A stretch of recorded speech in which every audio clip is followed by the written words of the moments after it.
If you've been following my videos, I'm sure you know that I've had some issues with moss poles.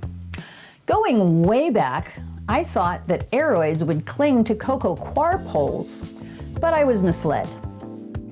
Aerial roots only cling to real moss, and it has to stay damp.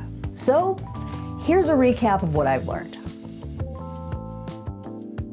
First, I put my Rhaphidophora tetrasperma on this moss pole, and I thought I was golden until I discovered that it only stays wet for an hour or so after soaking it because the layer of moss is too thin. And sphagnum moss becomes super hydrophobic once it gets dry. Turns out this one wasn't really an upgrade at all. The only improvement was that the stake is plastic instead of wood, so at least it wouldn't rot. Then I got a real moss pole upgrade, plastic sleeves stuffed with sphagnum. I've seen so many of these on YouTube and Instagram, used by people whose knowledge I respect. This must be the way to go.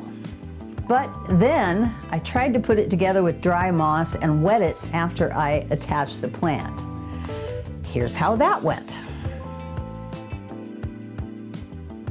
Hence, Mistakeception. But now I've got it all figured out. I've got 3 plants on this type of moss pole now, and it's been easy enough to keep the moss wet. I just use my trusty old Harris pump sprayer. I give it a good long spray in the top, and then a couple through the holes farther down. That lasts a few days rather than a few hours, which is exactly what I was going for. Who has time to mist a moss pole every few hours?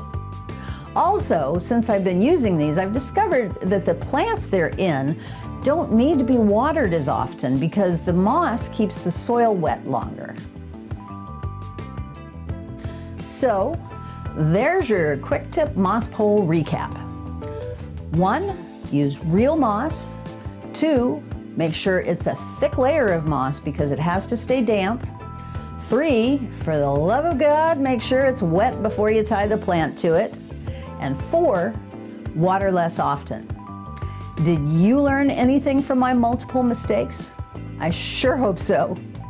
Let me know in the comments, and thanks for watching. Quick tips.